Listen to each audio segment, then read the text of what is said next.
Hello everyone and welcome to Yankee Stadium here in the Bronx in New York for the first game of a 3-game AL East matchup between the Toronto Blue Jays and the New York Yankees. Well, it's the Yankees home opener today here in the Bronx. It's a beautiful sunny day in early April. And the Blue Jays are 6-1 coming into play after a sweep of the Red Sox in their first series at home and then taking 2 out of 3 against the Cincinnati Reds in their second series of the season. And Masahiro Tanaka will go against Tanner Roark today. So we appreciate you joining us on the Virtual Jays Network. My name is Jackson Farough, and I'm joined today by Liam Crothers. And Liam, this matchup, it's a great pitching matchup today. You got Tanaka versus Roark. Both of them had good first starts. What are you looking for today? Thank you, Jackson. First of all, it's a pleasure to be here with the Virtual Jays Network. Drew having some passport issues, so I'm filling in for him today. What I'm looking for today is Masahiro Tanaka to be just as dominant, if not more dominant, than he was in his last start. He went a complete game, got the shutout for these New York Yankees. He's a tremendous hitter, or tremendous against those hitters. And against this young Blue Jays lineup, it's going to be very interesting to see what he gets up to. You're right about that. As we take a look now at the anthems just finishing up. And yes, here we are, Masahiro Tanaka. So he's 31 years old, came to the New York Yankees from Japan in 2014, was an all-star in his rookie season, made a quick impact, and he happens to be a free agent after this season. So a big year for Tanaka in terms of trying to prove himself. He initially signed a 7-year, $155 million deal with the Yankees way back before 2014. And as Joe Panik leading off today, playing second base for the Blue Jays, steps in, and here's the first pitch in the Bronx for them this season, and he hits that one over to second. DJ LeMahieu ranging to his right fields and throws to first base. So in terms of Joe Panik trying to get a good start as the leadoff hitter, I was about to mention that, but swings on the first pitch and one away now. And that is very apt for Masahiro Tanaka. A lot of what he likes to do is pitch to contact. He's got nearly a 50% ground ball rating last season. This is a guy who has a lot of vertical movement on his pitches, and he wants guys to make contact and roll over the baseball. As Gurriel Jr. takes that first pitch ball just above the strike zone. And the Yankees are 4-2 this season. Just came back from Tampa. So again, their home opener. It's always special to be a part of something like this, you know, in New York, because the Yankees, obviously the most storied franchise in baseball, one of the more storied franchises in all of pro sports, really. So it's a real honor to be part of this today, of course, and it's a sold-out crowd and a 1 p.m. start in the Bronx. Not much better than that. 2-0 count out of Gurriel Jr. as he swings on that one, grounds it over to short. Gleyber Torres, starting at shortstop today, fires a strike over to Herrera at first, 2 away. This is a guy that loves to pitch to contact, and he's got it working so far. Gets the first 2 batters of the game to ground up the middle, one to his second baseman, one to his shortstop behind him. Tanaka looks to have his good stuff going, but against Vlad Guerrero Jr., this will be the real test to get out of a clean first inning. You're right about that. 2 away now, bases clean, which is exactly what Tanaka would want for a slugger like Guerrero Jr., who's 1 for 9 in his career versus Tanaka. And Guerrero Jr. having a good start to the season.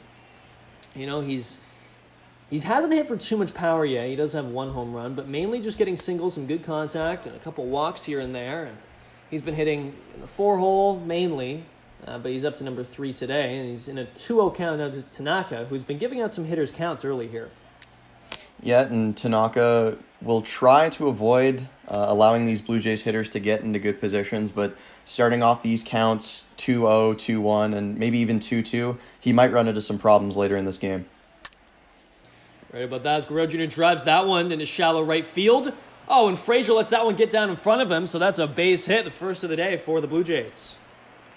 Yeah, and obviously a very different outfield today for the New York Yankees than what they would have liked. You got no Aaron Judge in right and no Giancarlo Stanton out in left. The two of them obviously missed opening day and are going to miss this home opener for the Yankees, which is a huge blow to their hopes here in the early goings of the AL East.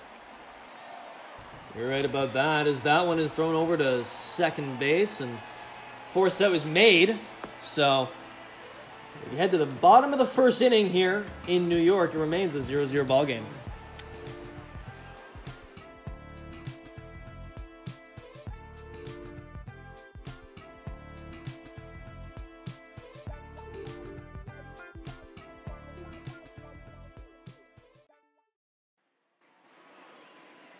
And welcome back, as Tanner Roark will toe the rubber for his second start of the season. In his first start against the Red Sox in Toronto, he pitched 6 innings, allowed just 3 hits, had a walk and 5 strikeouts. And listen, he looked really good, and he's one of the new additions to this rotation this past offseason, signing a 2-year, $24 million deal, and he's looking to fit in here with this rotation. He's off to a good start this season. Yeah, and Roark, one of the many guys in that Jays starting rotation that was able to post a quality start.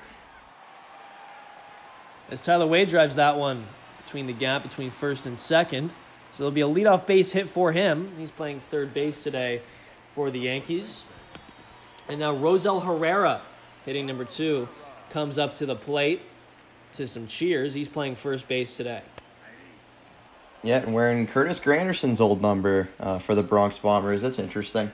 He'll be opposed by Roark, also wearing 14. But as I mentioned earlier, Roark, one of the many guys that posted a quality start, and you know, this starting rotation really rode off of the back of Hyunjin Ryu's opening day start, and they were able to, you know, put together quite a few good innings for this Jays pitching staff, and they ran into some problems with Trent Thornton's start, but the rest of the starting rotation looked very, very good.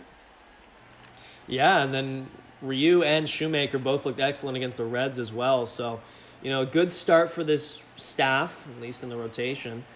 It'll be interesting to see what Roark can do today against a solid Yankees lineup, but obviously not a fully healthy one, as Herrera's in a 1-2 count now. Yeah, and so many just pieces that this Yankees ball club would love to have. Obviously, Aaron Hicks also missing in center field, a great switch-hitting bat. As Herrera fouls off that 1-2 offering from Roark. As I mentioned, a beautiful sunny day here in the Bronx.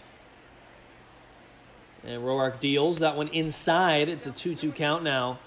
And Herrera, you know, okay, so he's 27 years old. It's his 3rd year in the bigs. He debuted in 2018 with Cincinnati, spent some time with the Royals.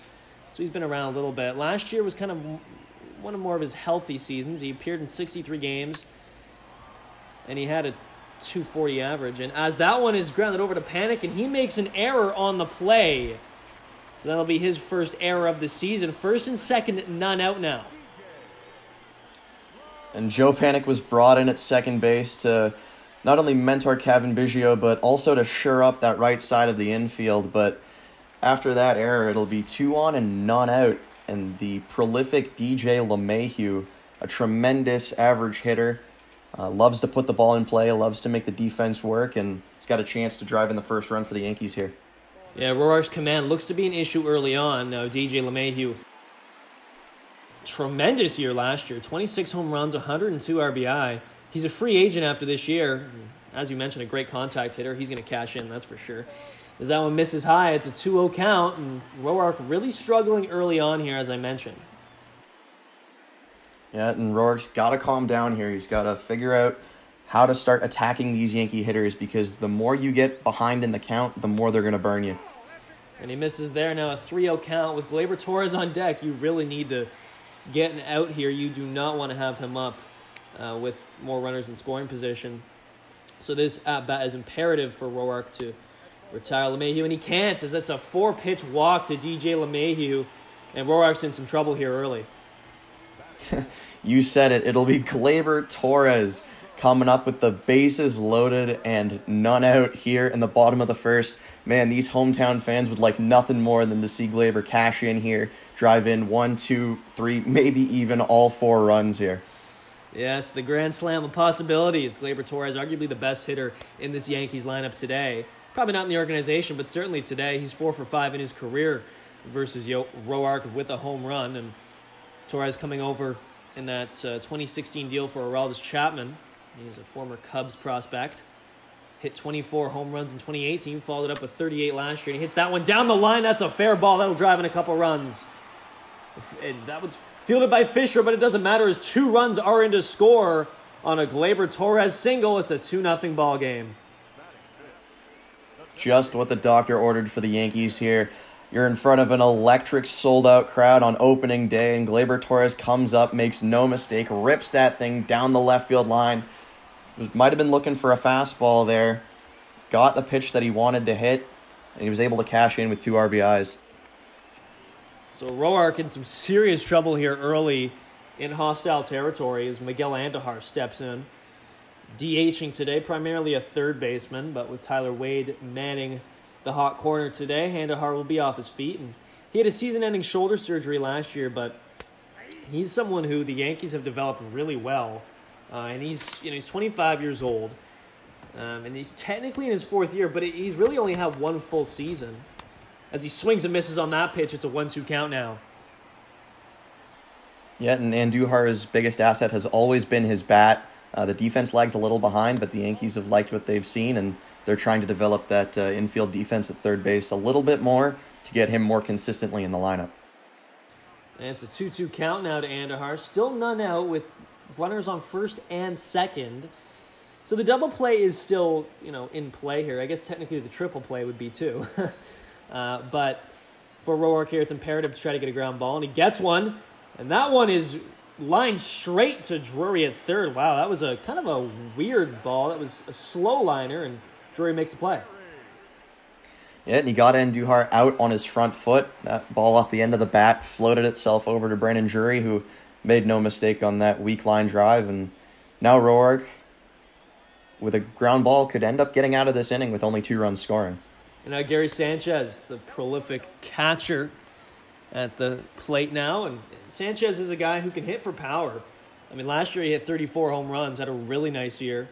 Won the Silver Slugger Award in 2017. This guy's a 2-time All-Star, and, he's just kind of entering his prime now. As Roark deals that 1-0 pitch, swung and missed there on that high inside offering, and Roark's starting to get some swing and miss now. Yeah, and they're not kidding when they say Gary is scary. This guy has a whole lot of pop in that right-handed bat. Sure does, and he takes that low pitch there from Roark. It's a 2-1 count now. Roark looking to bounce back here. A shaky start, had the bases loaded, but, with 1 out, he's not in the most favorable of counts, but Gary Sanchez does like to swing the bat, and Roark's going to try to make him do it here. As he fouls off that high inside offer, and we're seeing Roark work a lot high and in on Sanchez here. Clearly something that him and catcher Danny Jansen have decided in their game plan for today. Here's the 2-2 pitch. That one gets in the zone. He paints the outside part of the plate. Sanchez doesn't like it, but it's the first strikeout of the game for Roark, 2 away. I mean, interesting as a catcher, you decide to take that ball. I mean, obviously we could see on the broadcast that ball was pretty clearly a strike. I'm not sure if Sanchez was looking for something else and that one froze him, but not a good at-bat here for the Yankees.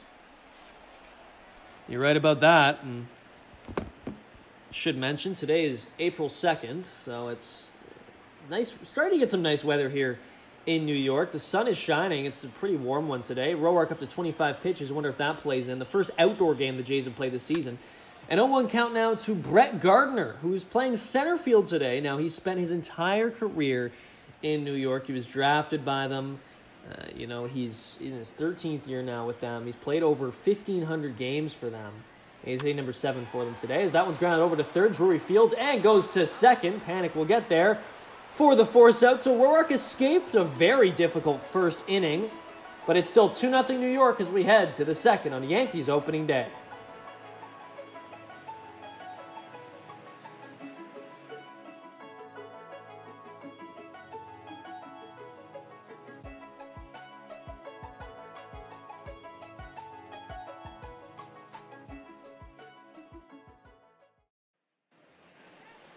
Hello, everyone, and welcome back to the Bronx on the Yankees home opener today from Yankee Stadium. And it's Travis Shaw now at the plate in the top of the second, leading things off. And if you just missed the last inning, well, you missed a lot. Tanner Roark ran into some trouble in the first inning, allowing Gleyber Torres to get a 2 RBI single down the line with the bases loaded and none out. Now, Joe Panik had an error in that inning as well, but nonetheless, it's a 2-0 ball game early here. Yeah, but like you said, it's early, and with the mayor of Ding Dong City, Travis Shaw, sitting on 100 home runs, he's going to look to continue to produce the way the Jays expected him to produce here, as he finds himself in a 2-1 count. Very favorable for him and for the Jays to try to get back in this ball game and, battle back early. And, as a left-handed hitter in this stadium, you've got a huge advantage, especially against a righty. There's no excuse for Travis Shaw not to have a good day today. As he swings and misses on that low pitch there, that one just grazed the corner of the zone. Here's the 2-2 offering from Tanaka. Swung on and driven, but that'll be a foul down the first base line. And Travis Shaw, obviously, he's got some power in that bat. He's able to hit a home run when he wants to. He takes that one outside. It's a full count. Yeah, and Brandon Drury on deck. He's a very good start to this season, and a base runner here with none out would be great news for the Blue Jays. You're right about that. That one's driven right back to Tanaka on the mound, and he throws to first for the first out of the inning. He got Shaw out on his front foot there. Pitch that looked like it was going to be out of the zone, but in a situation where you needed to protect, Tanaka knew what he was doing, threw it out of the zone, got Shaw to chase, and now there's one away. And now Tanaka will deal to Drury, who's hitting .333 on the year. He's looked really good. He's gotten some big hits when he's needed to. A little quieter his last couple. He's played some DH. He's played some third. He'll be moving around a lot this season, I expect. And it's a 1-1 count to him now. Yeah, and as a former Yankee, back in his old stomping grounds, didn't spend too long here, but he's going to look to make the Yankees regret the fact that they didn't have him on their opening day roster this year, and has a lot of potential to do something here for the Blue Jays. You're right about that. It's a 1-2 count to Drury now. Looking to avoid a strikeout. And that one's just inside. Excellent take from Drury there. 2-2 count now to Drury. Here's the pitch. That one's driven over to third. Wade makes the play, throws, and the out is recorded. 2 out now. Tanaka looks great early on here. He's working very quickly. He's already through 1 2/3, and he's only thrown 21 pitches, and we contrast that with just how hard Tanner Roark had to work in that first inning. Tanaka is setting himself up to have another deep performance, obviously with the complete game shutout. His last time out, he's going to look to eat up some innings here for this Yankee ball club. Yeah, and he ate up innings in his last start. 9 innings in his first appearance, and yeah, he's looked great early here, and if you told me he's going to go another 9 in this one, I wouldn't expect it, but I wouldn't be awfully surprised either, as it's a 1-1 count now to Danny Jansen, the catcher today, hitting a little lower in the lineup, number 7 today. Here's the 1-1 pitch from Tanaka, and that one's in there for a strike as Jansen unloads a deep swing there, but it's a 1-2 count. Tanaka looking to get a 1-2-3 inning here, and he sure does, as that inside offering gets Jansen a swing and miss. Tanaka dealing early on here in the Bronx. It remains a 2-0 ball game as we head to the bottom of the second.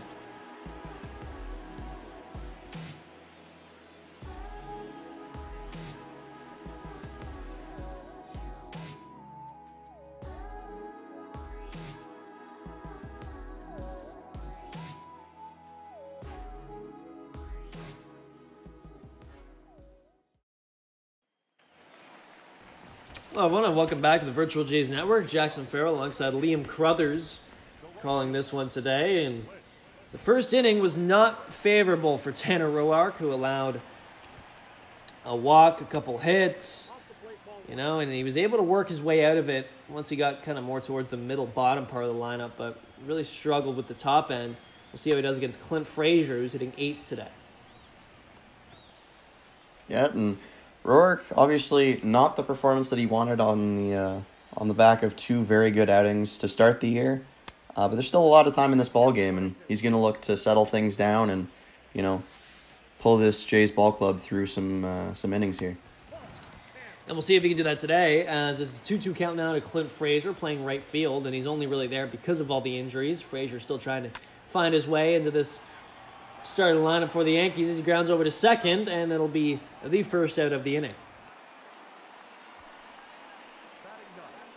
And now Mike Toshman, playing left field, will come up to the plate, hitting number 9. Now, Toshman is really a very interesting project, I may say, because, well, prior to coming to the Yankees, first off, he's 29 years old.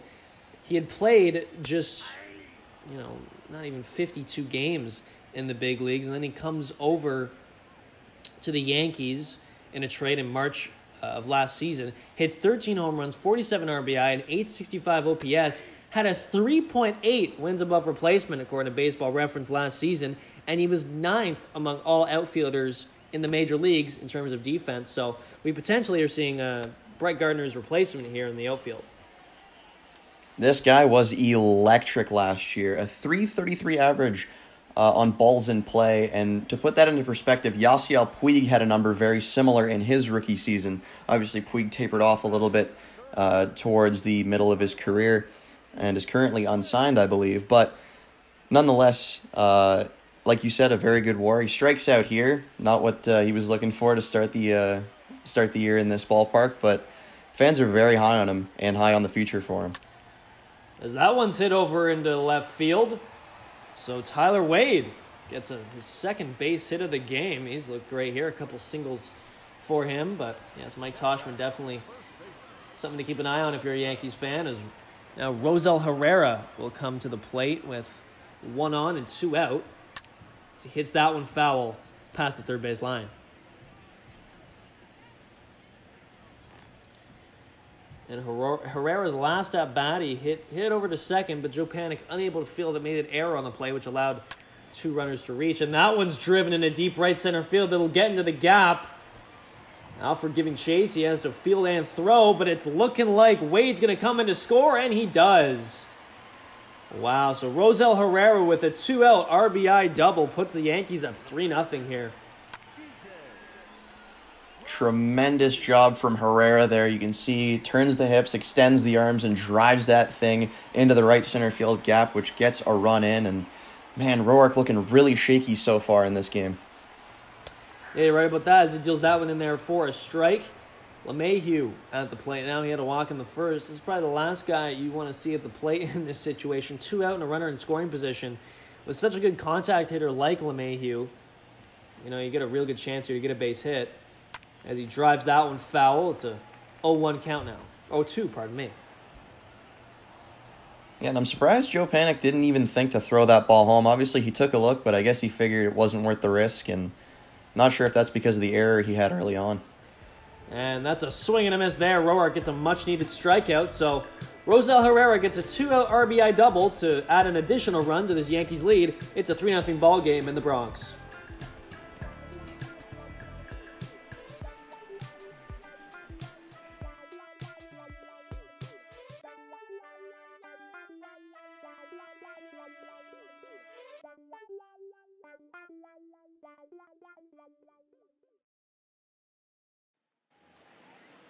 And welcome back to the Bronx now as we take a look at Derek Fisher stepping in for his first plate appearance of the game. He's hitting 143 on the year, a bit of a slow start for him. As he takes that first pitch ball inside. Yeah, and Fisher coming over from the Houston Astros organization. Jays management saw quite a bit in this guy. They like the way that he hits the ball, squares it up more often than he doesn't. Hasn't had that success so far this year, but in only a few plate appearances and in this early season, there's a lot of promise for him. Yeah, he's got a couple walks, and obviously when he gets on the base paths, he's very effective, and he's good out there in left field because he's got range, right? And Drew talks about it a lot too. He's got some power in that bat, just hasn't really been able to harness it yet in the bigs as he swings and misses there on that 2-1 pitch. It's an even count at 2 now. Man, and these Jays hitters have looked so off balance so far. Tanaka working off of all 5 of those pitches. As again we mentioned, he's got so much vertical movement on those things that it's hard to catch up when it comes out of the hand. And a full count now to Derek Fisher, the leadoff hitter in this inning, trying to start things off right for the Blue Jays as Tanaka has just been money so far. And that one is a swing and a miss on a high fastball offering there from Tanaka. Second strikeout of the game. Just continues to motor right along. Fisher on that 2-2 count went chasing at a high fastball. And Tanaka has a whole lot of different speeds that he can go with. He's got a fastball that sits in the, mid to low 90s. He's got a slider that he works off of really well with that as well. And then he's got a pretty effective sinker and a pretty effective splitter that he can work off of those primary pitches with. And he'll throw in a curveball just to keep you off balance. As we see Anthony Alford, the number 9 hitter for the Blue Jays, stepping in. And he's actually looked decent to start this season. He's, last game he went 2 for 4 with a double and a couple RBI. And it's very important for the Jays to be able to get a guy like this going, especially in the outfield with, all the questions out there, a lot of moving parts. A 1-2 count now for him. Tanaka's still dealing here, and he throws, and that one's hit over into right field. And it'll look like LeMahieu reaches in there and gets it. He's able to find it in the sun. 2 away now. It's not a great at-bat for Alford, but he started the year so well, and as a guy who is really fighting for a roster spot with the expanded rosters this year, moving up to 26, he's on here as an extra outfielder, but if he can make his presence known with the bat, then he's going to find his way into this lineup more often than not. As that pitch gets in there for a strike. First pitch to Joe Panik, who grounded out to second in his first at-bat in the first inning. And that one is driven over in a deep right, but it'll sail foul into the seats. 0-2 count now. And Panik obviously committed the error in the first that allowed the inning to continue, but he can make things up just a little bit here with the bat. And that one once again is fouled down the line, and it'll reach the seats. Remains an 0-2 count. Man, and Panik having a hard time catching that ball out of the hand. He's been early on both of those. And that low inside offering drops below the strike zone. Panik taking there. It's a 1-2 count. Jays just need to settle in and start to look for their pitch. Tanaka is working really, really quickly and really effectively. This will be his 40th pitch of the game here in the top of the third. As it's fouled off now to the other side of the diamond. Panik staying alive here with a nice battle with 2 away. And here's the 1-2 pitch. Tanaka deals. And that one once again fouled off. So Panik, we're seeing at the top of the lineup, that's so important to, be able to get on when you're the number 1 hitter. But with 2 away, he's trying to get something going for the Jays. As he drives that one into center field. Looks like Gardner has a read on it, and he does. And he'll make the play. So 3 out, 3 down for Tanaka. He's only allowed 1 base runner in this one as we head to the bottom of the third in the Bronx.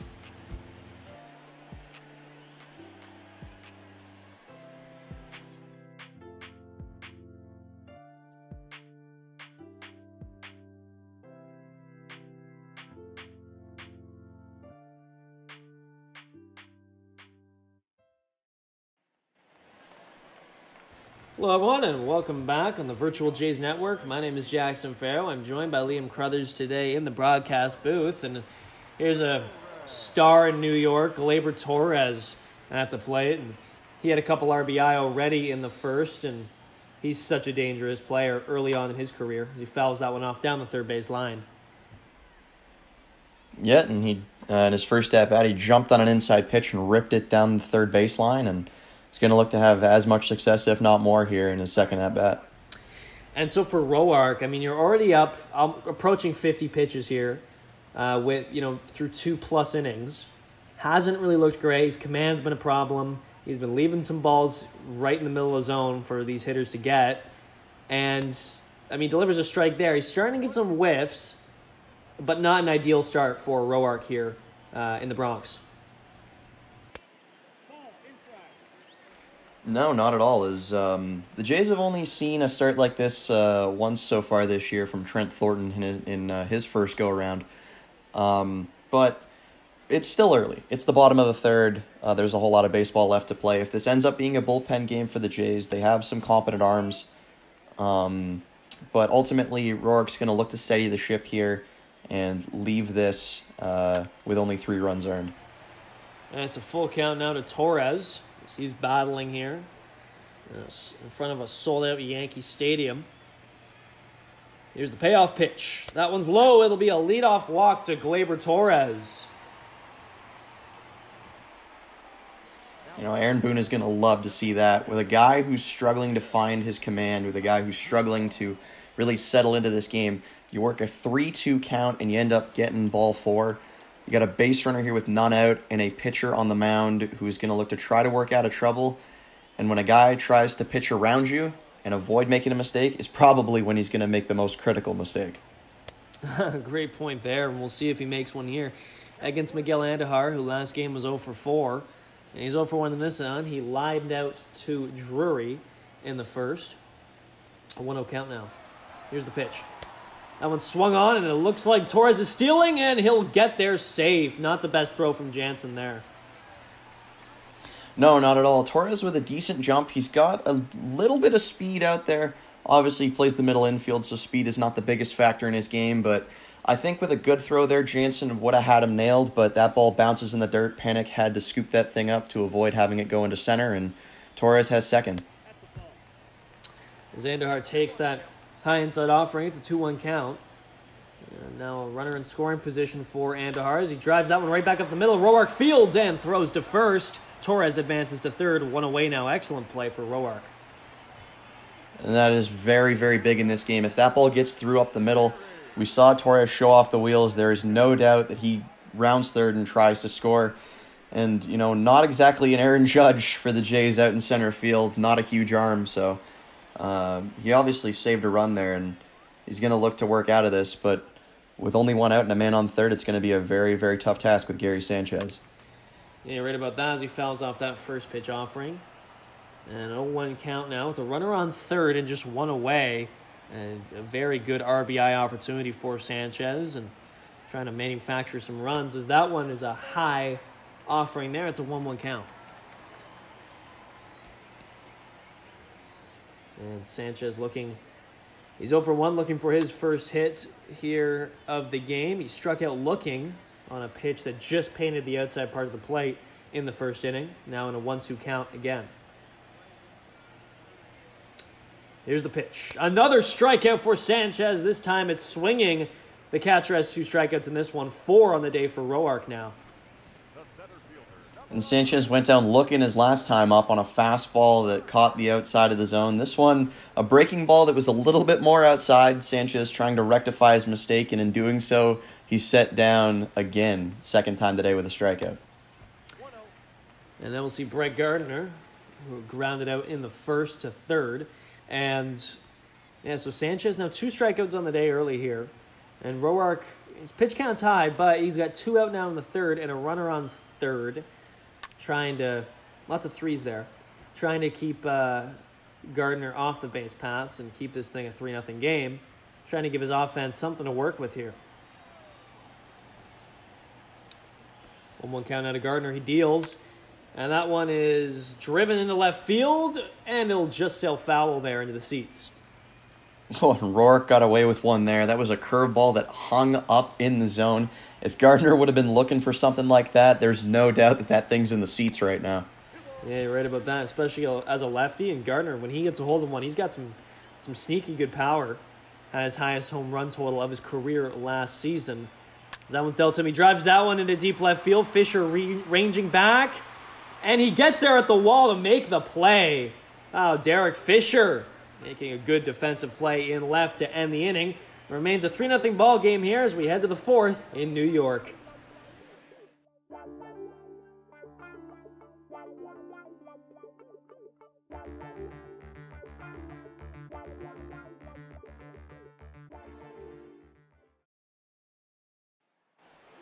Hello, everyone, and welcome back to the Bronx here on the Yankees Home Opener on the Virtual Jays Network. Lourdes Gurriel Jr., he had an excellent day yesterday. Went 3 for 4. He's 0 for 1 on the day today, but he's had a tremendous start to the season. And he's playing shortstop once again for the Yankees, or for the Blue Jays, I should say, as Bichette gets another day off his feet. 1-1. Yeah, and Bichette's early struggles, not exactly a cause for concern for many Jays fans, but obviously Gurriel does play a little bit of infield. Struggled early on last year, was moved to the outfield, but with Bichette going the way he is and Gurriel's bat working, made sense for Charlie Montoya to give Bichette, another day to think about it, try to collect his thoughts and get himself back into his zone, back into the form that he had last season. Yeah, and especially, it's a lot of big energy in this one. It's first game in New York. There's a lot of pressure. The big lights of New York, as some say. So, why put a young kid who's already struggling on the, out there against a premier pitcher like Tanaka? As he deals, Gurriel fouls that one off. It's a full count now. Yeah, and as we've seen as we work more into this game, Blue Jays hitters are taking a few more pitches. They're a little bit more selective, trying to run that pitch count up for Tanaka. And there's an inside take there. Excellent job by Gurriel. That one looked like it could have been called either way. It just misses the strike zone. So it's a leadoff walk here, and Blue Jays need something like that. They got to start manufacturing some runs now as we get to the fourth. Yeah, and there's never a bad time to play small ball, but with this guy stepping into the box, I think small ball is the last thing on your mind. 1 for 1 on the day is Vlad Guerrero Jr., and he's gotten the only hit off Tanaka today. It was a single into right back in the first. A 1-0 count now to Guerrero Jr., the number 3 hitter today. DHing once again. He DH'd yesterday as well, as that one is driven into deep right field, but it's fouled off. And it's not exactly a testament to Guerrero's defense. Obviously, he showed flashes of brilliance at the hot corner last season, but it's not a bad idea to give him a few starts at DH and let Drury fill in that third base side. As he takes low there, it's a 2-1 count to Guerrero Jr., who, like I mentioned, has had a good start to the year. Not a spectacular one. He hasn't been flashy yet, but again, a long season. We're working with a small sample size, and he's going to get chugging at some point. As that one misses inside, it's a 3-1 count. And again, the Blue Jays hitters working a count. Gurriel had it to 3-1, took a strike, and then took a walk. Guerrero going to look to capitalize here. And he does. Back-to-back walks now to start this inning, first and second. And you're right about that. I mean, Charlie Montoya, clearly something he's preaching now in the dugout to these hitters is saying, listen, guys, you got to take with Tanaka because he's commanding the zone really well at the moment. He's been working his pitches. He was getting a lot of ground outs because, these Jays hitters want to swing on those pitches. But now taking, all of a sudden, Teoscar Hernandez, the 4-hitter today, great start to the season, one of the best power bats in this lineup so far, and he's got an opportunity to drive some home here. Yeah, but the Jays, it's one thing to get runners on base. It's another thing to capitalize, and much of the problem last year was just so many runners left on base, and Teoscar Hernandez is going to look to capitalize here with 2 on here in a 1-1 count. Yeah, and none out as well as Tanaka up to 55 pitches. Takes a second to adjust and gets set. Into the windup now. Here's Tanaka dealing the 1-1 to Hernandez. That one is popped up into left field. And Toshman will get there and make the play. So it's 1 away now, as that one not deep enough clearly for any of the runners to advance. And Hernandez is going to be kicking himself on the way back to the dugout. That was a pitch that he knew he could handle, but he just couldn't barrel it up. Got a little bit under it and popped it up weakly into left field. If he squares that thing up, he's going to hit that thing 1.5 miles. And here's Travis Shaw, who steps in, takes a first pitch ball. He's 0 for 1 on the day as he led off the second inning and hit the ball right back to Tanaka. And he swings and misses on that one there. It's a 1-1 count. Sanchez loving the movement from Tanaka. Obviously, here in a big situation, when you can make a batter swing over a ball like that, it brings a new energy, a new life into the building. And with this packed crowd here at Yankee Stadium, he's going to look to capitalize on that energy. as he misses outside there. It's a 2-1 count now to Shaw, the number 5 hitter, playing first once again for the Jays today. He's played first there almost every game this season. Kevin Biggio's gotten in there to play some first, but looks like early on here it's Shaw's position to lose at first as he takes that pitch outside to even up the count at 2. Yeah, and manager Charlie Montoyo does have Rowdy Tellez in AAA right now, but being as early as it is, Shaw is going to get most of the starts here at first base, and if he begins to show some real signs of struggle, then it's likely that we'll see Tellez called up at some point. And Tellez on a power bat at the AAA level, as Shaw bloops that one over the third, but Wade is there to get there and grab the pop-up. So it's 2 out now, as Blue Jays not really able to capitalize yet on the first and second none out as they get back-to-back outs now. And where have we heard that story before? Man, this Jays team has had so many struggles the past couple seasons. They're able to get runners into position to score, get themselves into good positions to capitalize, and they just can't do it. As that first pitch to Drury is in there for a strike. Tanaka looking to get back to form after back-to-back walks to start this inning. And Drury takes another strike there. All of a sudden, it's an 0-2 count. Man, if Tanaka can work out of this jam after allowing back-to-back walks to start the inning, he's going to go into that Yankees dugout, and he's going to be feeling it for sure. And he'll be feeling it now after a strikeout against Brandon Drury. So after dealing back-to-back walks, he gets the next 3 hitters out. It remains a 3-0 ball game as we head to the bottom of the 4th here in New York.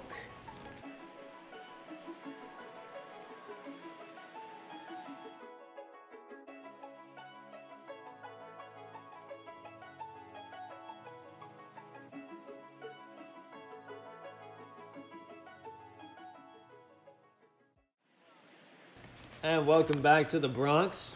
Thank you for joining us today on the Virtual Jays Network. Jackson Farough alongside Liam Crothers. And right now this game is kind of the tale of 2 different starting pitchers. You know, Tanaka has really been able to manage the game so far, even when he gets into trouble. And Roark, not so much here.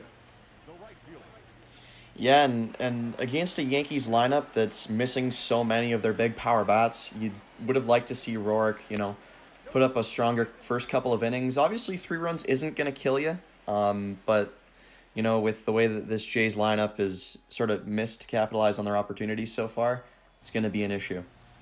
Here's the 1-0 pitch now to Frazier. Takes that low. And Clint Frazier's a really interesting case study because he was the 5th overall pick in 2013 in Cleveland out of high school. He's only 25 years old. He was traded to the Yankees in 2016 for Andrew Miller in that big trade. Kind of the centerpiece prospect in that one. And, he's had little playing time in 2017 and 2018. And then last year in 69 games, he hits 12 home runs, 38 RBI, and 806 OPS. So some positive signs there, but just not a lot of opportunity in this crowded Yankees outfield. Yeah, exactly. And there's been a lot of talk about Frazier being a key trade piece in any deal that the New York media likes to stir up.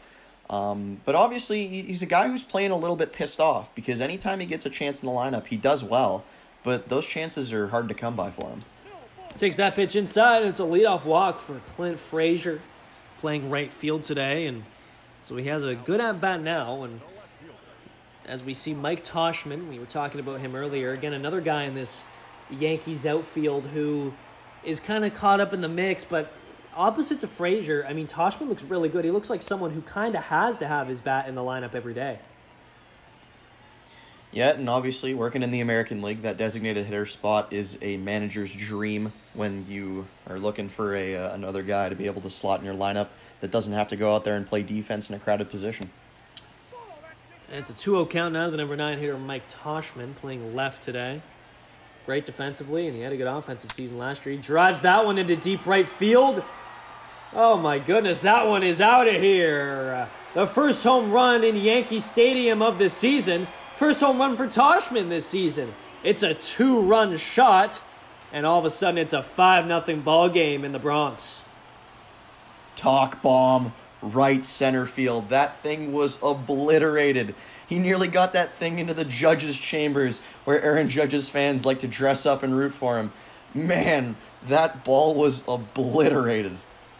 Yeah, and all Hernandez could do was sit there and watch. I was taking a look at him as that ball was trailing, and man, he didn't even need to make a pursuit of it. He knew that one was gone in that short porch in right. But I mean, to be honest, I think that's a home run in most ballparks in Major League Baseball. In fact, all ballparks. That was 408 straight out of here. Toshman delivers with none out, and now we go back to the top of the lineup. Tyler Wade, who's 2 for 2 on the day. Roark really in some trouble now in the fourth. Yeah, and you know that bullpen phone has got its way going now. As Roark going to be on a short leash here, as he's got up to 72 pitches here in the bottom of the fourth with none out, and he's already given up 5. There's no way he lasts in this ballgame much longer. Yeah, and it's a shame to see that because there was an opportunity for Roark to build off of a good first start. Now he's coming into Yankee Stadium. I know that's tough. I know it's a hostile environment, but he's an experienced guy. It's not his first home opener or opening day, as that one's flown out to right field. Hernandez gets underneath it and makes the play. But, Roark, especially considering, this is a lineup that, yes, does have some lefty bats in it, some good lefty bats for the Yankees, but it doesn't have Judge or Stanton or Hicks or a lot of these really strong hitters. This was an opportunity to have a good start for him. Yeah, but Roark has just not looked good. I mean, even on that last fly ball, that was a curveball that hung in the middle of the zone, and he really got away with one to Tyler Wade. One away now to Rosel Herrera, who hit a double in the last inning and hit over to Panic for an error in the first. So he's 1 for 2. As he fouls that one off past the third base side, it's an 0-2 count. Yeah, and his last time up, capitalized and drove one into right center. And with the way that these Yankees bats are rolling right now, going to look to do the same. And he gets a strikeout there. Roark with a much-needed one. His 5th K of the game. Herrera doesn't like it. But that looked like that... Herrera very animated there. Yeah, it looked like that was a strike. I'm not sure what he's arguing about, but just a little emotional, clearly. DJ LeMahieu now stepping in, takes a first pitch ball. He's 0 for 1 with a walk, and he's 7 for 24 this season, so a good start for him. Yeah, and LeMahieu trying to pick up on what he did last year, as we mentioned, hit very well for average. 20-plus home runs and 100-plus RBIs is a very, very good season for him. Drills that one in the left field, but Fisher gets underneath it there. So Roark, after allowing a 0-out walk, to leadoff walk to start this inning, he allows a 2-run shot to Toshman. It's a 5-0 ball game as we head to the 5th in the Bronx.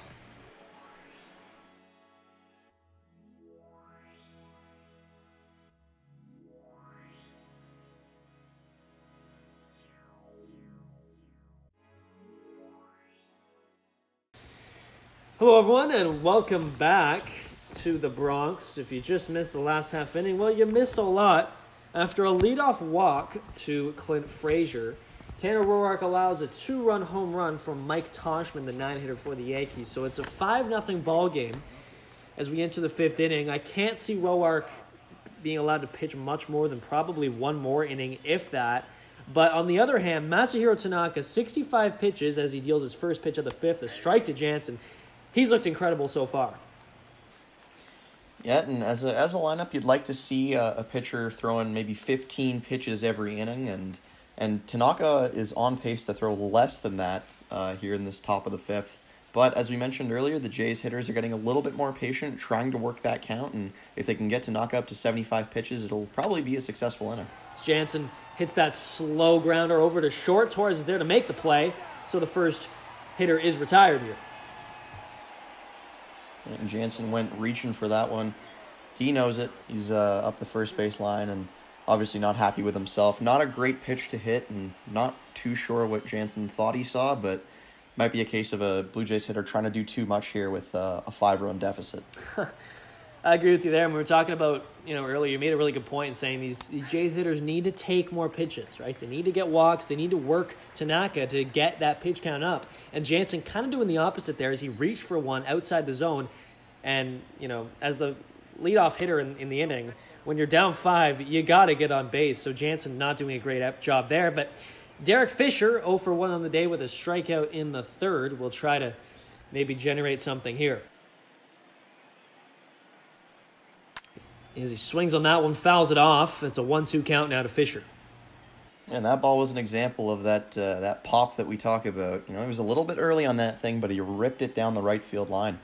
He's got a good swing. I actually like the movement on it. He's got some good bat speed, as the baseball insiders would say, but just hasn't been able to get working yet. As he strikes out there, his second strikeout of the day. That's 2 on the day for him. Masahiro Tanaka looking good now in the 5th. Just his 4th strikeout of the day. Tanaka last season posted a 7.37 strikeouts per 9 innings ratio. But like we mentioned before, he's a very much pitch-to-contact pitcher. We've seen a lot of weak contact in the infield and a couple of weak pop flies out into the outfield from Tanaka so far. As we see Anthony Alford step in and take a first pitch strike there, high in the zone. Alford popped out over into shallow right field to the second baseman in the 3rd inning. 0-1 count now, and he takes that one low outside. It falls outside. It's a 1-1 count. Yeah, and Alford, as we mentioned earlier, trying to find a spot in this Blue Jays lineup. Had a great day yesterday, or had a great game in his last game. But coming into Yankee Stadium, a hostile environment for the first time this season, it'll be very interesting to see if he can get the Jays going here with 2 outs. Yeah, 2-1 count at Alford, who's got all the tools except for a really good bat. He's such an athlete. He's big, he's strong, he can throw, he's fast. And he hits that one there into left field. It's a 2-out single for the number 9 hitter, Anthony Alford. And a great example of working yourself into a hitter's count. Alford got himself into a 2-1 situation, got a strike that he knew he could handle, and he drove it into left field. Alford, all of a sudden he's having a pretty good start to the year at the plate, so be interesting to see maybe if Montoyo continues to keep him in the lineup. He's in center today. As Joe Panik now steps in with a runner on first and 2 out, looking to generate something as he flies that one into shallow center field. Gardner doesn't have to move much. Gets underneath it and makes the play. So after a 2-out single from Alford, Tanaka retires the 3rd out, or Panik rather, of this inning. And we now head to the bottom of the 5th in the Bronx.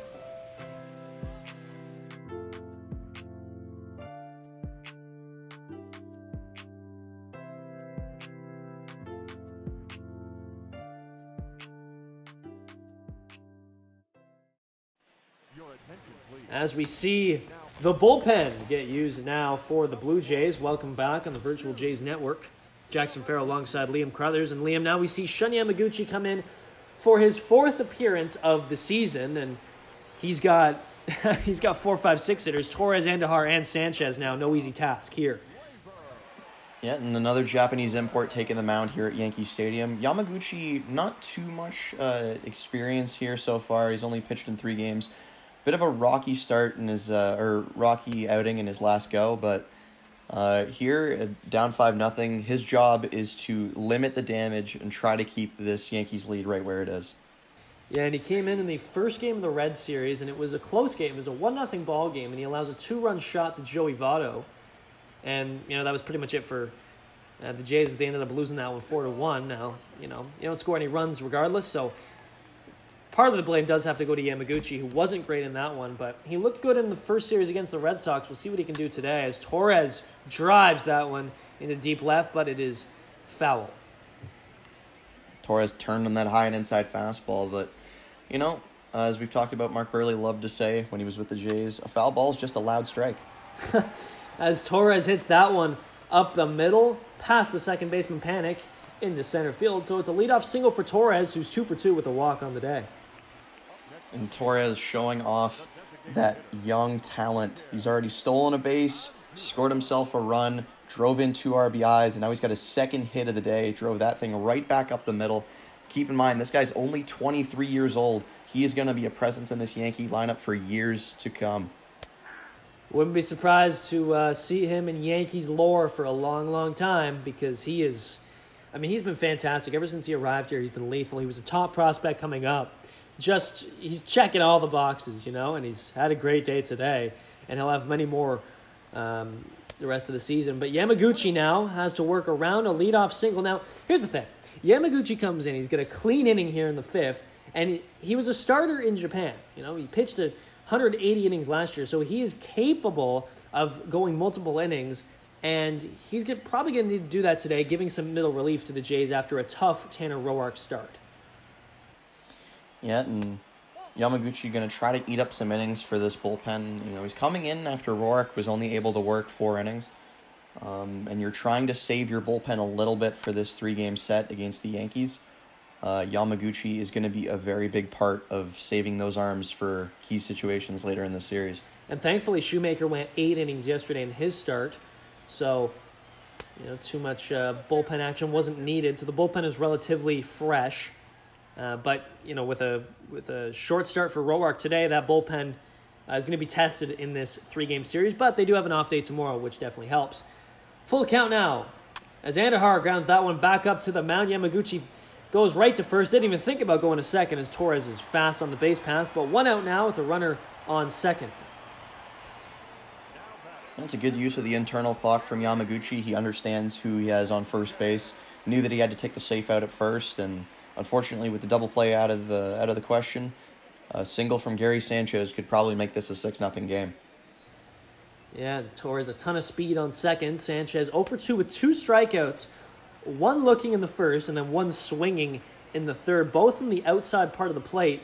Something that Yamaguchi may want to think about in this one as he delivers that low inside pitch. And man, that might have caught the corner. Jansen framed it pretty well, but it's a 2-0 hitter's count now to Sanchez. Yeah, and that's a call that you might get if you're a veteran pitcher in the major leagues, but Yamaguchi here, in making his just 4th appearance of his career in the major leagues, isn't going to get that call from most umpires. Yeah, and the politics of Major League Baseball is very complex. It's the 3-0 count now to Gary Sanchez with a runner in scoring position at second and just 1 out. And that one taken on the outside part of the plate. He needs to be living there more in this at-bat. 3-1 count now to Sanchez. And that pitch is low. Yamaguchi issues a walk. So now first and second, 1 out, and Brett Gardner, the veteran, 0 for 2 in the day, will step up to the plate. Sanchez didn't take the bat off the shoulder in that at-bat. Yamaguchi has to understand that Sanchez is already coming into that at-bat with 2 strikeouts, 1 looking, 1 swinging, and he's got to go right after him. It's a good point you make, especially against these hitters who have some high strikeout rates like Sanchez does, but infield fly rule in effect here as Travis Shaw gets in there and makes the grab on that pop out from Gardner. A quick at bat there, and now 2 outs. Yamaguchi needed that one. And it'll be Clint Frazier coming up with 2 runners on, but with 2 outs, this is the perfect opportunity to prove yourself to Yankees management and make a legitimate case for when Judge, Stanton, and Hicks come back that you should be in the lineup as well. Absolutely. With 2 on and 2 outs, Frazier 0 for 1 on the day, and he did have a walk in the 4th, and he'll be trying to get something going now in an 0-1 count, or 1-0 count rather, against the Yamaguchi. That one high above the strike zone. It's a 2-0 count. Yeah, and Yamaguchi struggling to find the zone here, and if he continues to do that through this start and throughout the rest of the season, he's going to run into some serious trouble. That one's low. Yamaguchi really struggling here to find the plate. Not getting any calls, but to be honest, I can't blame the umpire here. It's a 3-0 count. Frazier looking to get on. And he will now as that pitch misses outside. 4 straight balls to Frazier. Bases loaded now, 2 out. It's a 5-pitch walk to Gary Sanchez and a 4-pitch walk to Clint Frazier. Neither guy taking the bat off the shoulder. Yamaguchi has worked himself into a very difficult situation here. And if the Jays want any hope of coming back in this game, he's got to get this man out. Tauchman has already hit a 2-run home run, and he rocketed it into right center, and Yamaguchi has to get this guy here. First pitch in there for a strike, as we see Yamaguchi's pitches this inning. 13 balls and 9 strikes, so you're right about that. He just hasn't been hitting the zone and making these hitters work very much. We'll see if he can get Tauchman to work now. At 0-1 count, here's the pitch. That one's fouled off, and now an 0-2 count. And this is the position that he needs to be in. He's making guys swing the bat. Showed up with a very strong first pitch strike, and he got foul ball there. As that one's ground over to second, Panic makes the play. Throws to first. Oh, a little closer than it probably should have been as Panic took his time, but nonetheless, Yamaguchi survives a bases loaded 2-out situation. Remains a 5-0 ball game here in the Bronx.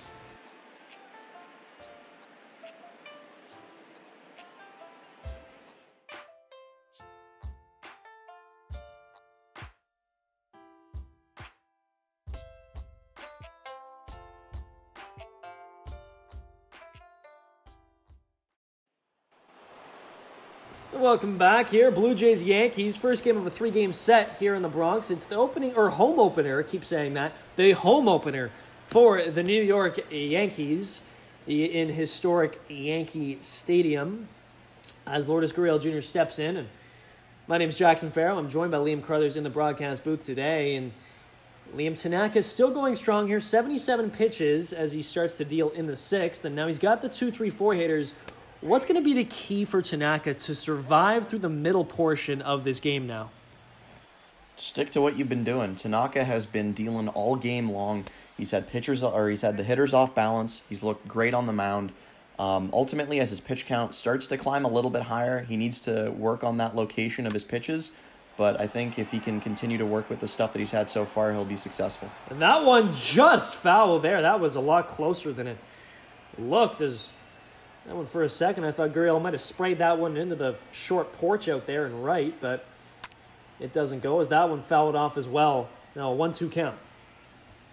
It was interesting from Gurriel off the bat. It was almost like he knew that thing was going to hook foul. You know, it had so much spin on it. You could see that thing curled around third base, but then curled right back just before the foul pole. As he takes that 1-2 offering and it becomes a 2-2 offering now as Tanaka looking to continue his strong outing so far, strong season so far. But Gurriel Jr., arguably the best Jay so far. This season, he's been consistent, he's been good defensively, he's been versatile, he's been in the lineup almost every day. As he fouls that one off now to the left side, and it remains a 2-2 count. Yeah, and you've had some sleepers, too, for contender for Jay's Player of the Year. So far, obviously, in this early season, Randall Grichuk is a guy that comes to mind. Yeah, he's looked excellent as well as that one's fouled out over to past the first base side. Herrera is there to make the play. So it doesn't get into the seats, and it's a leadoff out now for the Jays here. It's just not what you want opening up these middle innings. Gurriel had the chance to get himself on base, had a couple of good swings, made some solid contact, and man, you would have loved to have a guy on first, maybe even second, with none out for Vladimir Guerrero Jr. No kidding. And, last time this part of the lineup was up, it was back-to-back walks to start the inning, and there looked like there could be something brewing as that one's hit up the middle. Torres fields it at short. What a play from Gleyber Torres. He's having a tremendous game so far as he ranges all the way to his left, fields it up the middle, turns and fires a missile over to first to get the out. You thought he was all bat. Torres says, I don't think so. Going to his left, spins and fires. Guerrero not the fleetest of foot, and that might have helped him there, but nonetheless a tremendous play from Gleyber Torres. Behind every good start is some good defense, and we're seeing it there. Tanaka doing a great job in this ball game, but so is the defense behind him. Tanaka now deals, and it's an 0-2 count to Hernandez as that one, they said Hernandez went there. So it's an 0-2 count, 2 out. Hernandez trying to keep this inning alive for the Blue Jays, who could really use some offense. Tanaka dealing, and that pitch just misses outside. Good take from Hernandez. Definitely. That slider started in the zone, broke outside of the zone, but Hernandez kept the bat on the shoulder. And that time he didn't. He got him there. So a strikeout for Tanaka to get out of this inning. It's a 1-2-3 quick inning. He's still dealing. It remains a 5-0 game. Bottom of the 6th now in the Bronx.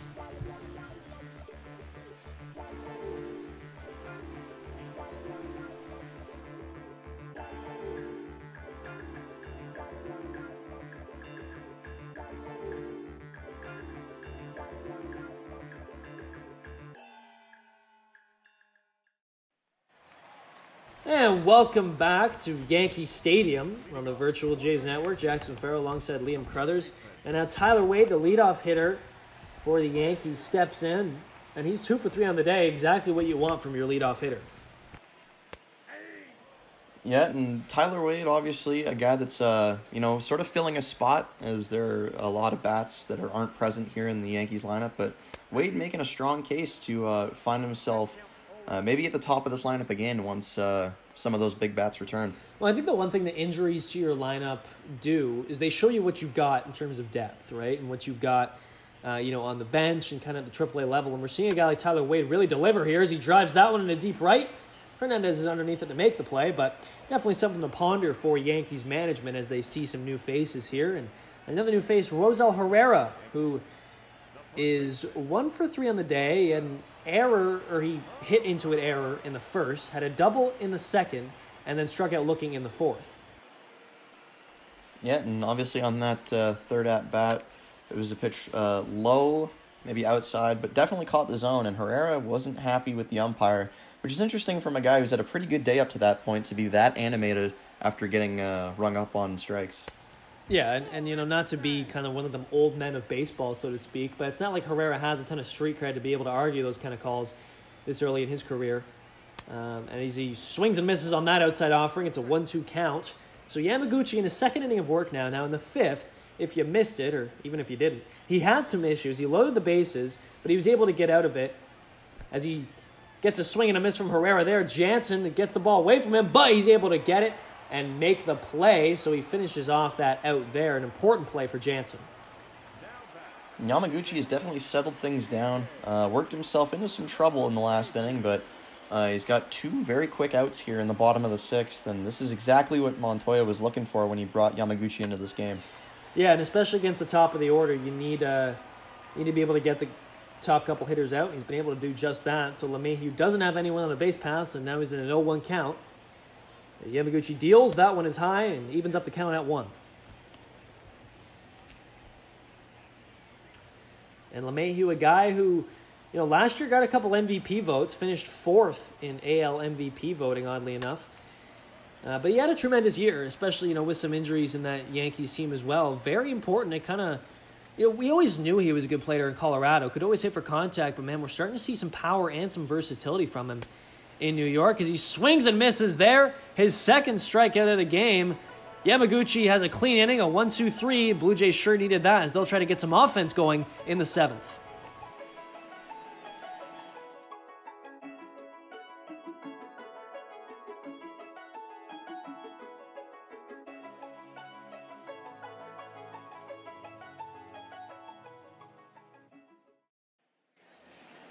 And welcome back. Top of the 7th inning as Travis Shaw steps up to the plate now. He's 0 for 2 on the day with a line out and a ground out. Slow start to the season for him, 3 for 23. He did get his 100th home run of his career earlier this week in the Cincinnati series. It was a 2-run shot, the only run scored in that game, actually, oddly enough. And he's in a 1-0 count now as he fouls that one off and evens up the count at 1. Yeah, and Travis Shaw so far this season has done exactly what Jays management has wanted him to do. Has a lot of power in that left-handed bat. Strikes out a bit, but plays a solid first base. And, you know, as a free agent signing, isn't going to be a guy that you're going to have in the long-term plans, as you got a guy like Rowdy Tellez sitting in AAA. But, you know, he's going to fill a spot here at first base and, you know, also fill a spot with a bat in the middle of the order. As he fouls that pitch off over past the first base side, it's a 2-2 count. So Tanaka approaching 100 pitches here, but he's looked great. And if he can get through the 7th, it'd be a great outing for him. As Shaw grounds that one over to second. LeMahieu playing in the shift, deep in the shift, and he's there to make the play. I guess that's why you shift. Yep, and in this era of modern baseball here in 2020, there's so much advanced data on what guys like to do, where guys are going to go with the ball, that it almost gets to a point where a manager can pinpoint where he wants his defenders to be based on how often a ball is going to be there. And the Yankees, a team that always seems to be on the front of that cutting-edge tech in baseball. And 0-1 count now to Brandon Drury, who actually, as we mentioned earlier in the game, formerly part of the New York Yankees organization. He was traded to the Jays along with Billy McKinney in the deal that brought Happ to New York. And Drury in an 0-2 count now. Yeah, we should see Happ later in the series, but Tanaka has got all the focus right now as he's working a 2-0 count. That pitch low. Sanchez had to get on his knees to stop that one. A 1-2 count now with one away. And that one misses low. Drury doing a good job taking a couple low pitches here.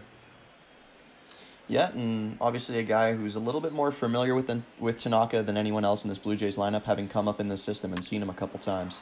And that one's driven into deep left field if it's fair. Oh, that one's off the wall. It gets down. It's a fair ball. Drury running into second.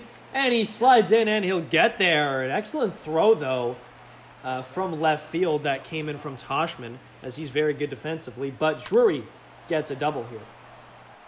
Off the bat, that thing looked ticketed for the left field seats, but so much topspin on it. Drury knew right out of the box that he was going to have to hustle, and he slides into second base after a pretty good relay from the left fielder. Yeah, Toshman, a very talented defensive outfielder, as we mentioned in this game. So Danny Jansen now has a chance with the runner in scoring position to start some run scoring for the Jays here in the 7th, as Tanaka will throw his 100th pitch next.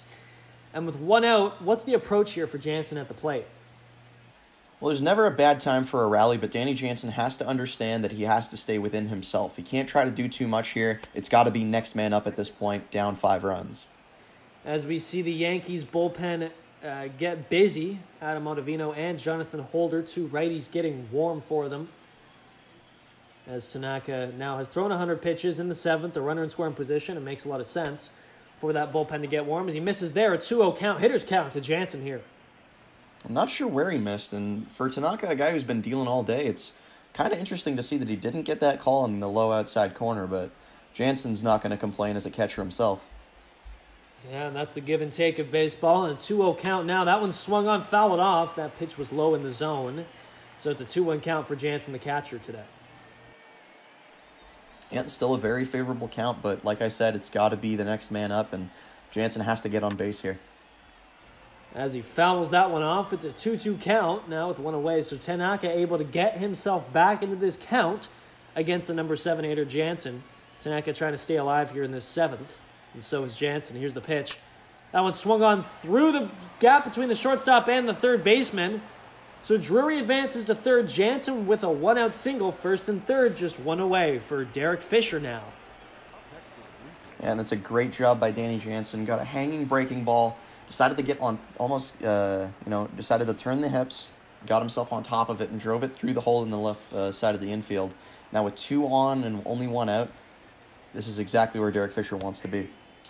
Takes a first pitch strike. Now the number 8 hitter, 2 strikeouts on the day. Tanaka's really had his number. This is his 10th at-bat of the season. He's 1 for 9 so far. He's looked good defensively, but, as a lefty at Yankee Stadium, you'll want to see them maybe drive one if he can. He's got the power to do it. I mean, Montoya's given him a good opportunity, and now with a couple runners on, a big hit here would really do wonders for the Jays to try to get them back in this ballgame. And that one's popped up over to the shortstop. Torres is underneath it, and he'll make the play now 2 away. And that's just a case of Derek Fisher not understanding the situation. With 1 out and men on first and third, it was very obvious with the swing that he put on that ball that he was trying to drive something into the seats and put the Jays into serious contention here. Just tried to do a little bit too much instead of shortening himself up and trying to put the ball in play. And now Anthony Alford gets a chance to get a couple RBI, and he's already got 2 on the year. And he's at a 1-0 count now. He got a base hit his last time up. Let's see if he can do it again as he takes a strike in there now.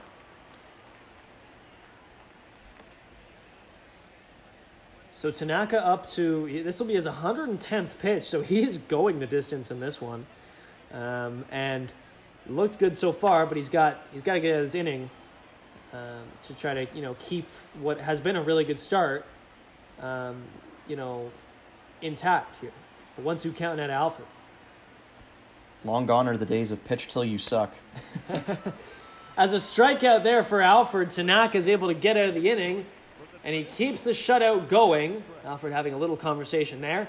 As we stretch here in the Bronx, it's a 5-0 ball game.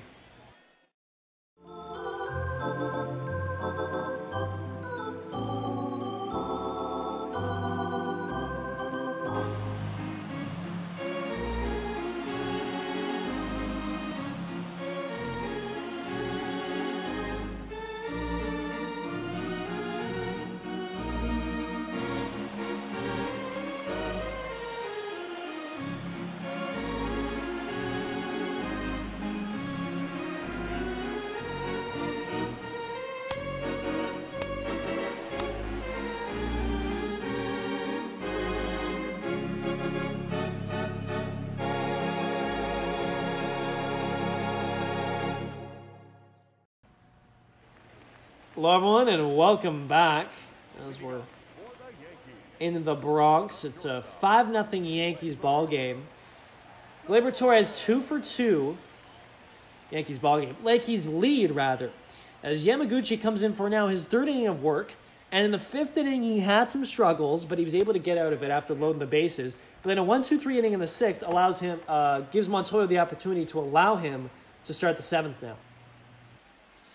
Yeah, and as you mentioned earlier, a former starter in the NPB, and Tanaka does have Yamaguchi does have the stamina to get deep in this ball game, much like his Japanese counterpart Tanaka. Now it's hit over short. Gurriel fields and dishes a throw. So Torres, the leadoff hitter, is retired on that one. His first time being retired all game long. 6-3 put out there. Yeah, and that's a big out to get for Yamaguchi. Gleyber Torres has just been torching this Jays starting pitching so far. He had a great day against Roark, but Yamaguchi comes in and he's really settled things down here. Hasn't allowed too much trouble except for his first inning of work. And now Miguel Andujar steps in, takes the first pitch ball from Yamaguchi. And yeah, Yamaguchi's outing today, very important. As if he can get through 3, that would be massive for the bullpen. That one gets through between first and second, so it's a 1-out single for Miguel Andujar here, his first hit of the game. That's not what you like to see if you're Yamaguchi. You made a pretty decent pitch. That thing, hung in the zone for a bit and then dropped down almost below the knees. Andujar gets just the end of the bat on it, and it rolls itself through that hole on the right side of the infield. But now he's got to sure up against Gary Sanchez. First pitch strike in there to Gary Sanchez. 0 for 2 with a walk in this one. He's got a couple strikeouts. 2 for 17 in the season, so a slow start for Gary Sanchez at the plate, coming off of a 34 home run season last year. And that pitch in there, 0-2 count now to Sanchez. Yamaguchi trying to work around a 1-out single. Here's the 0-2 offering from Yamaguchi. That one's outside. Sanchez with an excellent take there. Yamaguchi up to 42 pitches now. And a 1-2 count to Sanchez. Here's the pitch. That one's low and inside, but it's swung on. 3 strikeouts on the day for Gary Sanchez and 3 on the day for Yamaguchi as well. And it's a hat trick for Gary Sanchez. Usually you see those in Madison Square Garden from the New York Rangers, but it's been really, really an interesting day for Gary Sanchez. He hasn't looked comfortable at all in his 4 at-bats. Worked a walk where he didn't swing the bat on a 3-1 count, and he's been caught looking once and struck out swinging twice. A 1-0 count now to Brett Gardner, the number 7 hitter. 0 for 3 on the day. And now he'll try to get a base hit here as he grounds that one up the middle. Panic goes to gets it, and he goes to second, gets the out. Wow, excellent play there from Panic. Ranging over, makes the play, and he's able to get to second for the force out. 5-0 ball game here in the Bronx.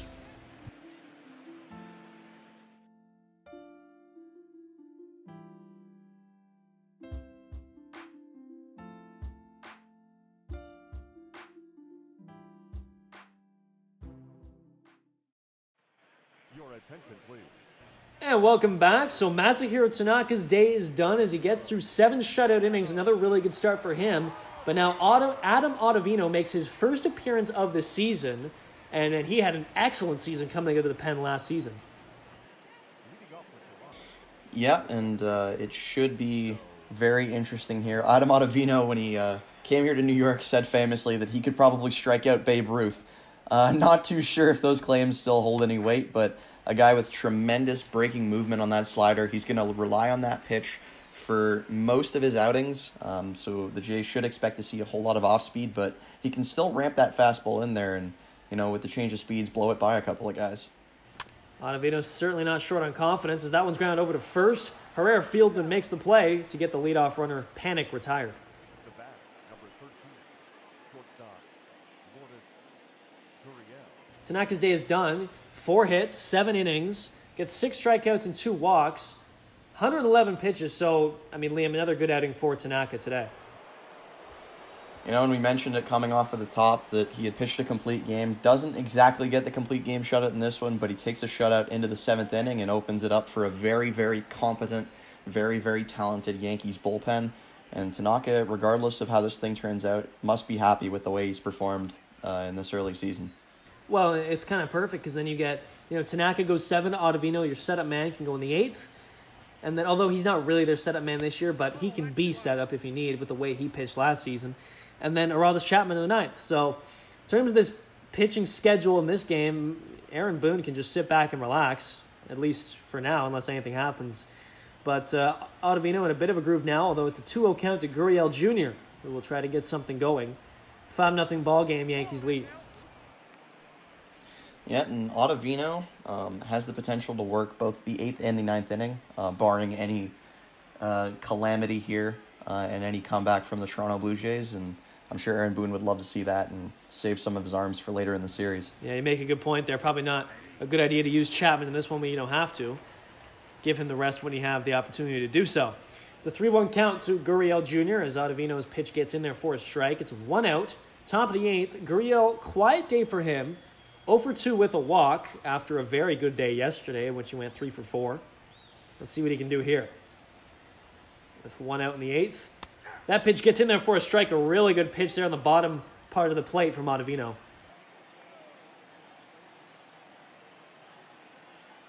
Full count to Gurriel Jr. Payoff pitch. It's a strikeout there. Gurriel swings and misses on that one. 2 out now as Ottavino gets a strikeout.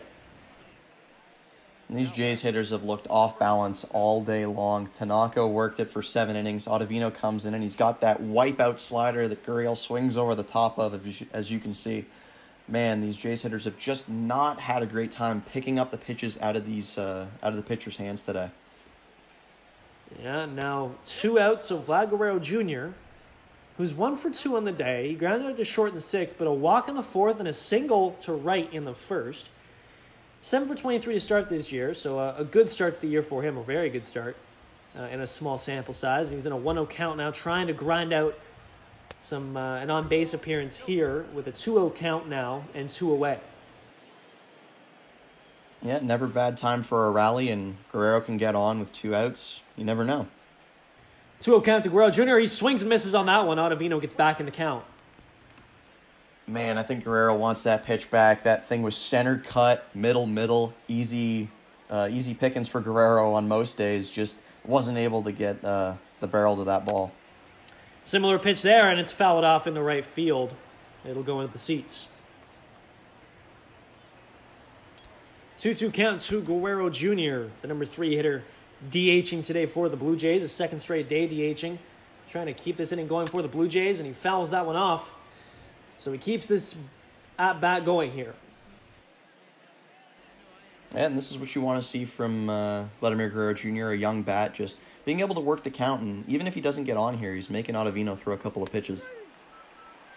And the ump says he went there. He tried to check his swing, but it looks like he went all the way. So another strikeout for Ottavino. It remains a 5-0 ball game as we head to the bottom of the 8th in the Bronx.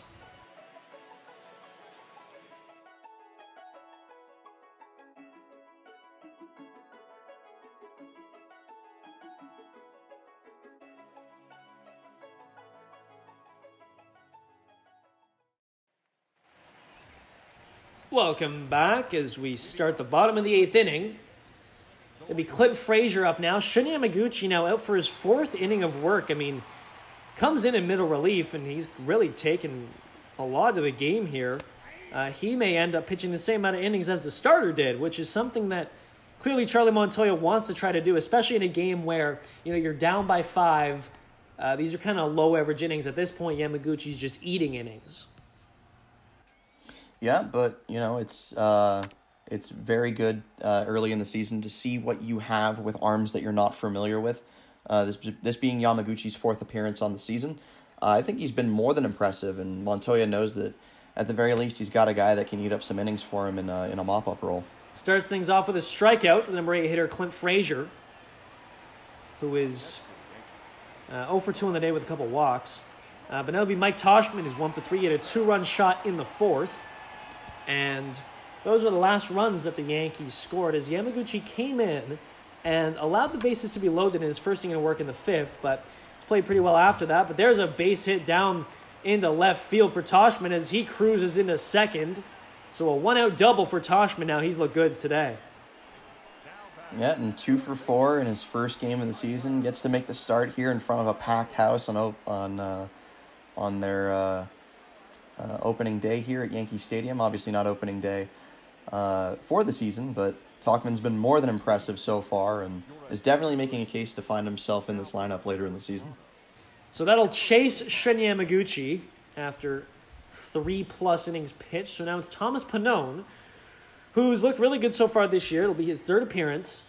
He's worked 2 innings, got a couple strikeouts. He's looked excellent.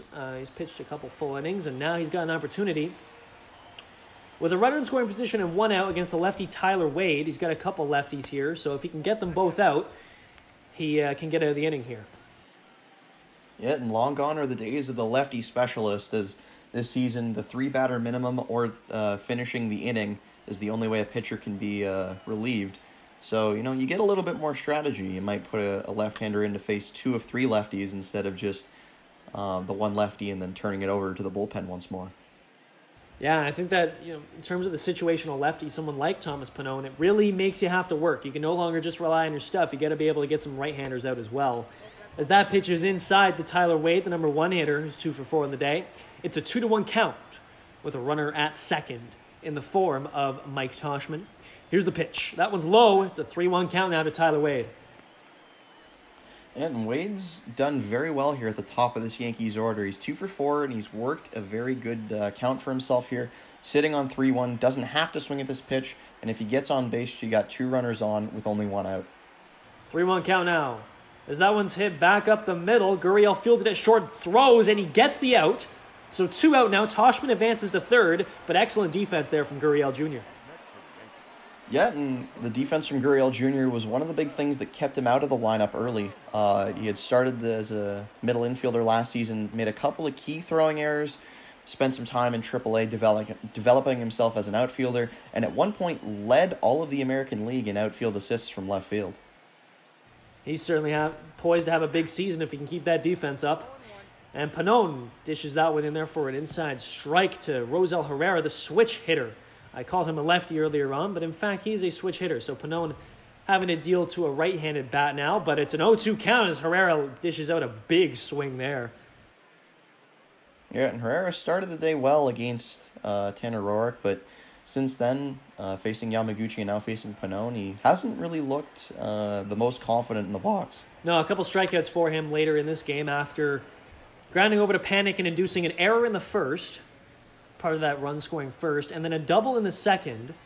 He had back-to-back strikeouts in the 4th and the 6th, so we'll see what he can do here, trying to avoid a 3rd straight strikeout. As that one is high, it's a 1-2 count, Pannone dealing here. Yeah, and again, another situation where Charlie Montoya wants to see what he has in the bullpen. He's probably going to let Pannone finish out this inning regardless of what happens. Yeah, I think you're right about that. Montoya seems like a guy, we've seen this in the first couple of series, where he's going to test out some of these new arms. He's going to give these guys full opportunity to show what they're made of early on here. As Pannone fields that one and throws over to first, an excellent defensive play from Pannone. Gets Herrera for the 3rd out of the inning, so Pannone only allows a double, but gets out of the inning after that. So we head now to the 9th. Blue Jays trying to salvage something here in the Bronx.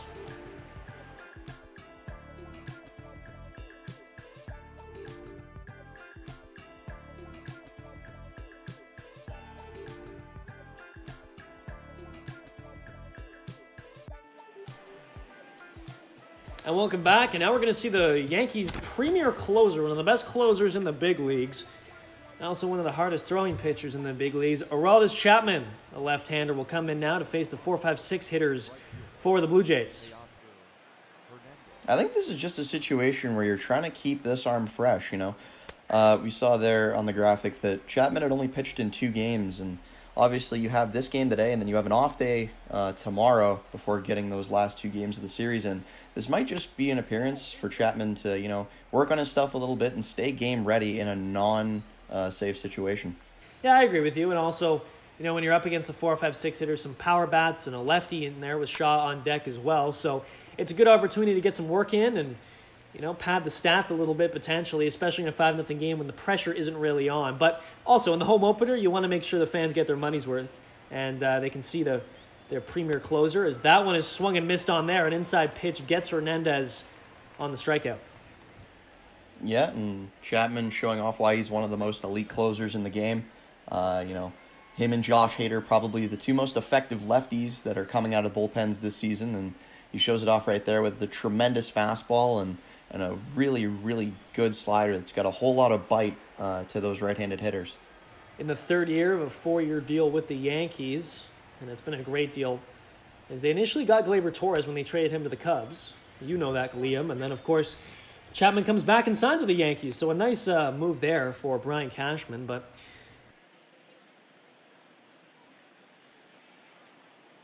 and now Chapman, an 0-1 count to Travis Shaw. As he deals that one high, it's a 1-1 count to the lefty, who's 0 for 3 on the day.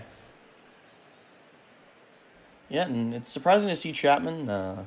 Maybe it's the lack of work that he's had so far. He's sort of been nibbling around the zone, hasn't really been coming at hitters as we're accustomed to seeing from Aroldis Chapman. But here in a 1-1 count with 1 out, and wouldn't be surprised to see him come right after him here.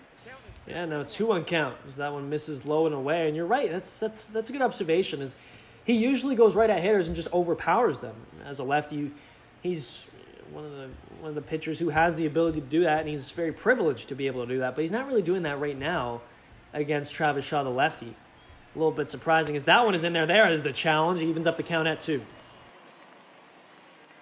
Yeah, and that's the kind of pitch that we're talking about, That's a very hittable pitch if that's coming in at 96, 97, but this isn't 96, 97. This is triple digits.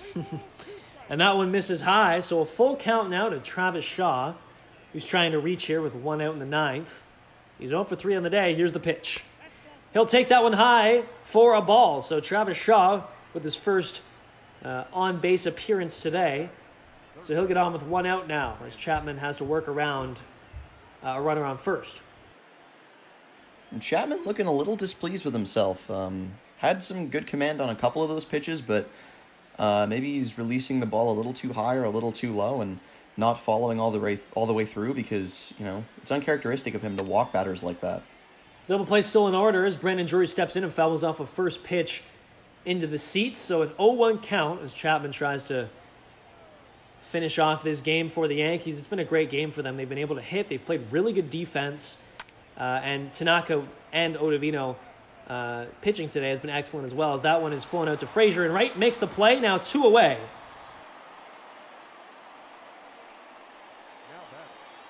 Danny Jansen will step up to the plate now. Hitting number 7 on the day and 1 for 3. Had a single in the 7th. He's had a good start to the year. And he represents the final out for the Jays. Their last chance to try to get something going here against Aroldis Chapman as the fans are on their seats at Yankee Stadium. Or fans are up on their feet, rather, in Yankee Stadium. Yeah, and just a great job from the Yankees pitching staff today. 3 very different looks. Tanaka with the vertical movement on his pitches, doesn't really get up there. Then you have Ottavino with that wipeout slider. And then you got Chapman coming in, throwing 102 miles an hour consistently. It's just a great way to keep the Jays hitters off balance. As Jansen drives that one, is able to pull that outside offering, but it's foul. And we see that a lot with Jansen. He's able to, when he gets a hold of one, he can really pull one with some pop. But now he's in an 0-2 count. He's going to need some pop here, or anything really. And that one's low and outside. It's a 2-1 count, or 1-2 count, rather. Yeah, and Chapman got himself up to 15 pitches here with the off day tomorrow. I don't think it's going to affect him that much in the rest of the series, but we'll see what he does here. That one's fouled off. Jansen trying to stay alive and keep the Blue Jays alive here.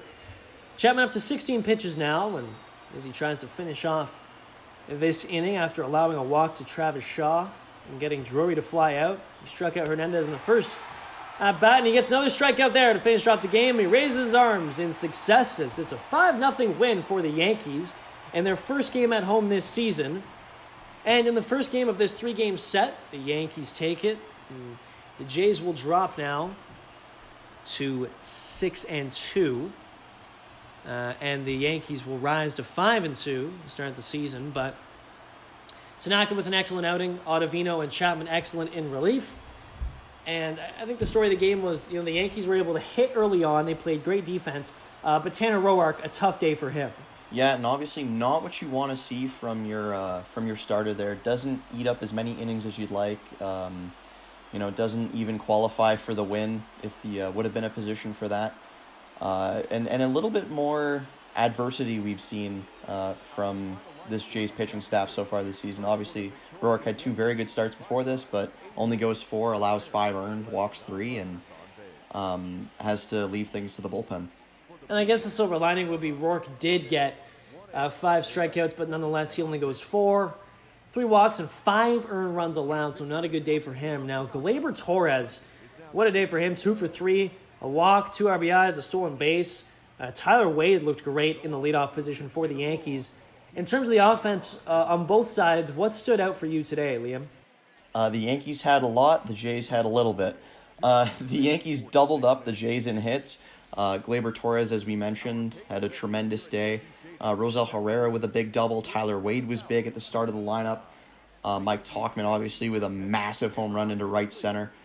And the Jays hitters just looked off balance all day and couldn't really get anything going. And in the AL East being as open as it is right now with the injuries to the big parts of the Yankees lineups and Chris Sale not being there for Boston and the Orioles being the Orioles, it's going to be very interesting to see how this division progresses. You're right about that. It's still early on here, but these AL East divisional battles are always important. The Jays dropped the first game of this 3-game series, so they have an off day tomorrow, but they'll be back on Saturday at 1 p.m. here at Yankee Stadium and here on the Virtual Jays Network. For Jackson Farough and Liam Crothers, we thank you for joining us today as the Blue Jays drop the first game of this series and their first game on the road and their second game of the season, 5-0 here in the Bronx. Thank you for joining us, everyone, and have a great evening.